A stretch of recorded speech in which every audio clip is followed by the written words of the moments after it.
இயேசு கற்பித்துக் கொண்டிருந்த போது, மறைநூல் அறிஞர்களை குறித்து கவனமாயிருங்கள். அவர்கள் தொங்கல் ஆடை அணிந்து நடமாடுவதையும் சந்தை வெளிகளில் மக்கள் தங்களுக்கு வணக்கம் செலுத்துவதையும் விரும்புகிறார்கள். தொழுகை கூடங்களில் முதன்மையான இருக்கைகளையும் விருந்துகளில் முதன்மையான இடங்களையும் பெற விரும்புகிறார்கள். கைம்பெண்களின் வீடுகளை பிடுங்கிக் கொள்கிறார்கள். நீண்ட நேரம் இறைவனிடம் வேண்டுவதாக நடிக்கிறார்கள். கடும் தண்டனை தீர்ப்புக்கு ஆளாகவிருப்பவர்கள் இவர்களே என்று கூறினார். இயேசு காணிக்கை பெட்டிக்கு எதிராக அமர்ந்து கொண்டு மக்கள் அதில் செப்பு காசு போடுவதை உற்று நோக்கிக் கொண்டிருந்தார். செல்வர் பலர் அதில் மிகுதியாக போட்டனர்.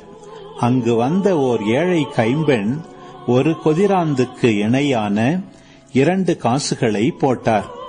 அப்பொழுது அவர் தம் சீடரை வரவழைத்து, இந்த ஏழை கைம்பெண் காணிக்கை பெட்டியில் காசு போட்ட மற்ற எல்லாரையும் விட மிகுதியாக போட்டிருக்கிறார் என உறுதியாக உங்களுக்கு சொல்கிறேன். ஏனெனில் அவர்கள் அனைவரும் தங்களுக்கு இருந்த மிகுதியான செல்வத்திலிருந்து போட்டனர். இவரோ தமக்கு பற்றாக்குறை இருந்தும் தம்மிடம் இருந்த அனைத்தையுமே, ஏன் தம் பிழைப்புக்காக வைத்திருந்த எல்லாவற்றையுமே போட்டுவிட்டார் என்று அவர்களிடம் கூறினார்.